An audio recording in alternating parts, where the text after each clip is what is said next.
Welcome to Solution Focused Future. I'm Joe George. Thank you for joining us. Here we are today with Pam King, solution-focused therapist extraordinaire in the wonderful country of the United States. Pamela, how do you like to be introduced? I'm a licensed marriage and family therapist. I'm a trainer, a supervisor. I have done therapy for a whole bunch of years. I live in northern Utah in the Rocky Mountains. I'm from Colorado.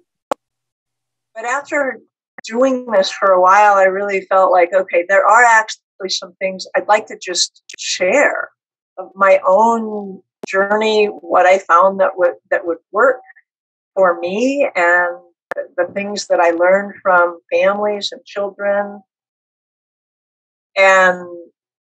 And that was exciting to tell some of these stories about how I learned from children, right? How I learned from a 5-year-old. And why solution-focused brief therapy? It fits me. It fits who I am and the way I think about people and the way I think about change. And it's respectful. Just, it fits. Really placing the client, whether it's a child, a parent, an adult, a team at a business, I believe that they have good ideas and they're doing good things. And that awareness, that belief that absolutely they are the expert in their lives, they're doing good things.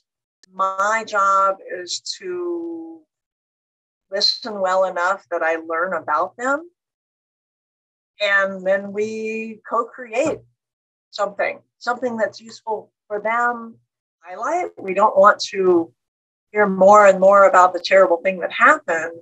We want to hear about how they will know that, whatever it is that they want. I want to be able to sleep comfortably and not have nightmares. Okay.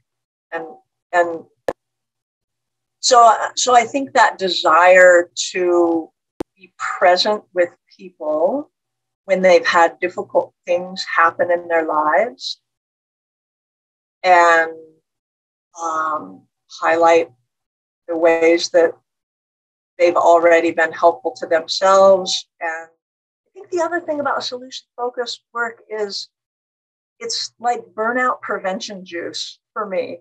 I've been in the field being a therapist for decades, and I really, really love what I do still, even after working with so many different populations that other clinicians will sometimes say, oh, I'm so burned out. I'm not, because every person I meet is new, and it's exciting to find that spark in them that is important and will somehow help us find their path. And do you use solution-focused thinking in your own life? Absolutely. Yes. Sometimes I have to remind myself. I am a big gardener, and I've been doing a lot of gardening this spring. And sometimes I get stuck looking at what the problem areas are and what what's not done. And then I stop and I think about how I want it to be and what is done and what I'm pleased with, and the joy of sitting by the rock wall and looking at the flowers. And, so that's one place. And I have grown children, I'm married, I have a grandbaby, and with friends, I see it showing up everywhere. I don't discount that there are hard things. I can hold simultaneously that there's really, really difficult things in the world or in my life or in someone's life, and that there are hopeful things, and that both are important. And if we only notice what's wrong, that's problematic. That is problematic. If we notice the small pieces that are working, it's such an important clue. And what are the 3 most important things you think people should master to learn solution-focused thinking? I think they need to set aside themselves for a minute and be really open to noticing the other person in that exhale, relaxed kind of way that we do with a friend, where we're really there and we're really listening. I think it's important to understand what we're looking for so that we know what to capitalize on. And especially with new clinicians, if they hear, the child is depressed, because that's what the parent says when they come in, and the child is very anxious and they're fighting with their siblings or these things. That's important information, but that's not what we want to expand. So we keep listening until we find those pieces that we want to know more about. That listen, select, build that Peter DeYoung and Insoo Kim Berg wrote about and talk about at length. I think that's a really important skill, to be patient enough and slow enough that we can listen for the hint of the solution, and then that's what we, wait. As a trainer and as somebody who's like, oh wow, blah, blah. I have a definite personality that shows up, and when I work with children, when I work with families as a trainer, I don't want people to try to be me or try to be you or try to be Insoo or try to be Steve or try to be Chris or try to be. I don't want people to try to be somebody else. I want them to find who they are, what they do well already, maybe as a brand new clinician, a brand new leader in a company. What are you already doing well? And how do you magnify that as a worker? I think not being afraid of the pace that emerges. Sometimes when I show videos of working with a child, people will say they're struck by how slowly things go. In that we were just talking about one thing. I had a boy who his favorite game was hopscotch, and he was 5, and his mother was there, and so I said, "Is it okay if we use hopscotch to talk about your life?" We spent 55 minutes. This was the first appointment. 55 minutes talking about hopscotch. And when he gets to the 10, which is the top of the hopscotch, what's happening there? And we spent a lot of time there. And then we talked about how far in the game he already is, and what's going well, and what mom is already seeing. And then we talked about, so when you've jumped to 5, you're just that little bit higher. What's happening? I told him, you're the first person in the history of the world in my life who has used hopscotch to figure out what they want more of. It also helps that it was a tailor-made opportunity to use scaling that the kid came up with himself. Exactly. He said, I like hopscotch and I like bowling. And I thought, oh, cool. They're both really scalable. I said, which one do you like best? And he said, hopscotch. I play it every day on recess. Sweet. Let's go. So everyone brings their own previous experiences into what they do. Did you have a theoretical approach prior to solution-focused brief therapy? And how did that influence your current implementation of solution-focused practice? I'm trained as a play therapist. I have done a lot of work in trauma and domestic violence. And so I come to solution-focused therapy with a systemic lens. Early in my career, narrative therapy was a fit for me. And I think that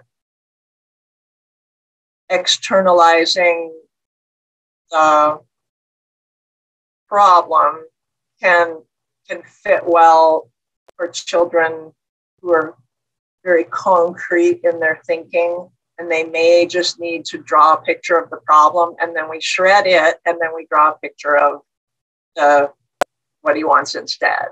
So, sometimes that fits what they need to do. With your practice in Utah, what kind of things would you like people to know about that in your training? Like, I came upon you through Arnold, which is funny that I met an American therapist through a guy in the Netherlands. So, yes. So when I started to attend professional conferences in the United States, as Solution Focused Brief Therapy Association, we had people from Europe typically come to conferences, and met people from Asia. And so I started to get to know a few people. And then I started going to the European Brief Therapy Association conference and started going to these international conferences and presenting there and meeting a lot of people and sitting and learning from them and chatting and being excited about learning about what other people are doing. So, yeah, I had done a training at Solution Center with Arnold a number of years ago, and I've gotten to know people, I've been invited to do training. These last 2 years, I've been doing a lot of online training because there was this little thing called a pandemic. I don't know if you heard about that. So I've been doing a lot of online training, useful conversations around trauma, working with children and families, solution-focused play therapy, leadership, and management, all kinds of things. And that really extends your international collegial connections because people from all over all of a sudden can attend. And I was going to, week-long workshops in places that I wouldn't have been able to do that. With that, you've done, like you said, you've done a lot of trainings, and you've obviously put a lot of thought into reflecting on the world in general. What fields beyond counseling do you feel best aligned with solution-focused thinking? Improv and working with leaders. I love using improv in my training in working with families, coaching and facilitation and working with businesses to identify what they want in the future and what's already working. I work with a couple of big companies here in Utah that are international companies in those kinds of leadership training and facilitation. I end up using improv in those trainings. And what I like about it is that same presence of you have underlying assumptions and rules, and you allow what's happening in the moment to guide you forward. The last thing I did before the pandemic was a several-day training with Paul Z. Jackson in the UK. That was a facilitation using improv. And so I really think that the business world and my work there is closely aligned with solution-focused brief therapy and using improv as a method to get people to think creatively, to invite people to think creatively and openly about new ideas and what's working. When you're doing improv, not as a comedic entertainment thing, but as a practice, you become a better noticer. And that is foundational to our work as solution-focused practitioners. It's being a good noticer. And improv trains us to notice and to listen, to build on what's already happening. Yes, I accept what you said, and I am adding this piece. So it's that listen, select, build right there.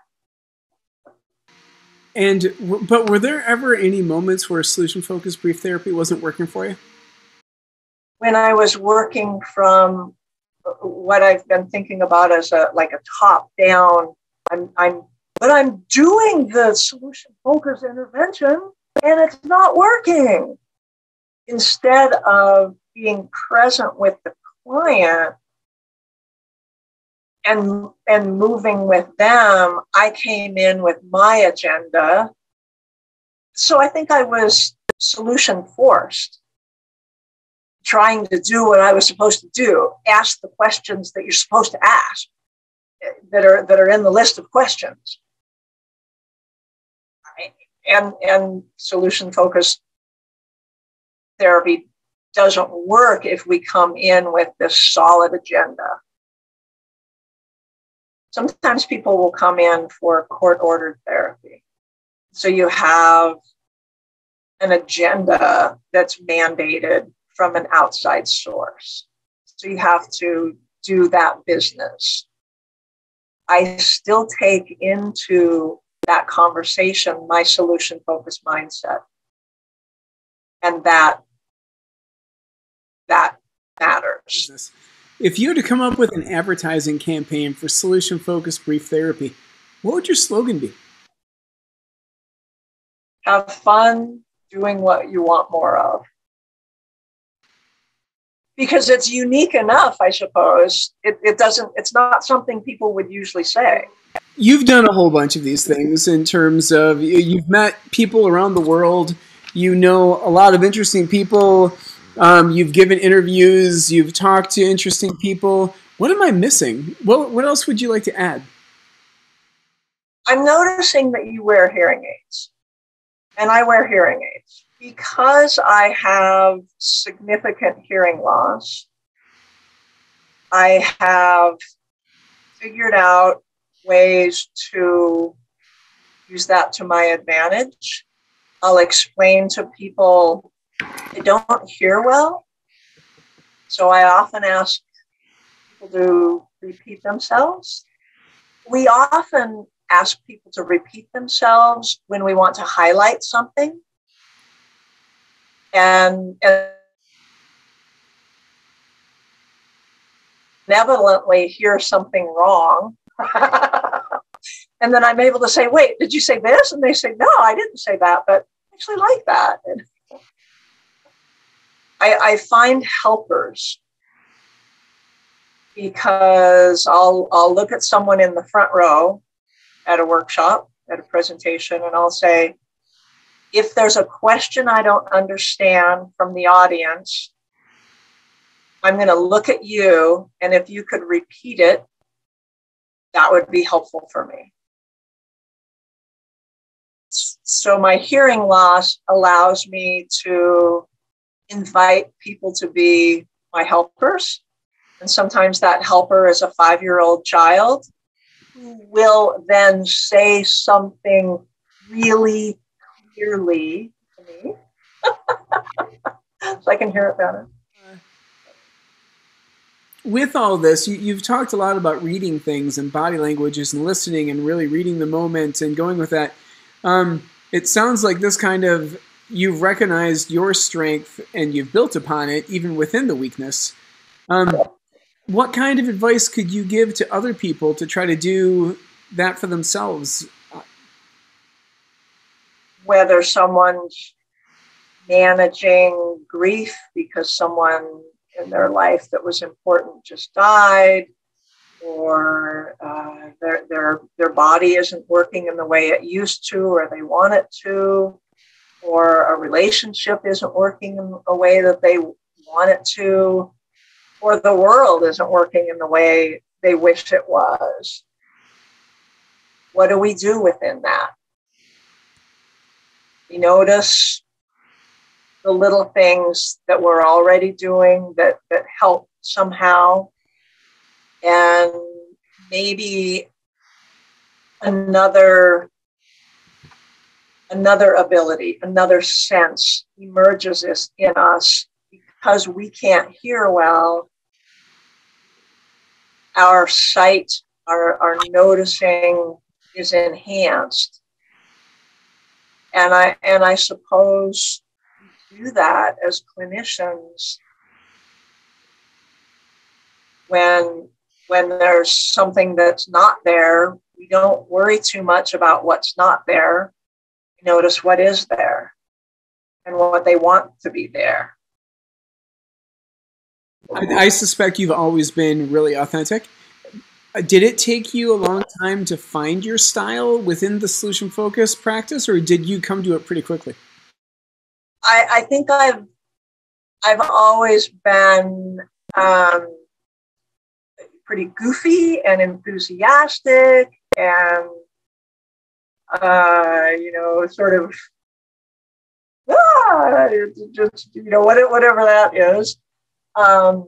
All over the place, physically, I have a real physicality, and so embodiment has always been important to me. And when that was happening, it felt really good and really natural. Like, wow, something about that really, really worked.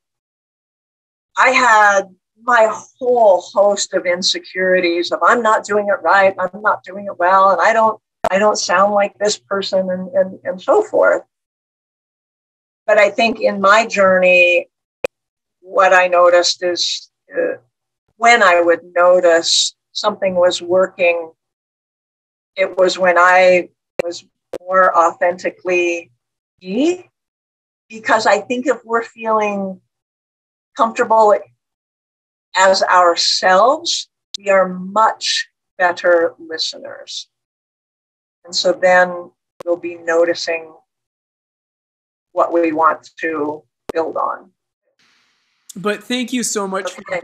I really do appreciate it. And I hope you have a wonderful, wonderful summer. And thanks again.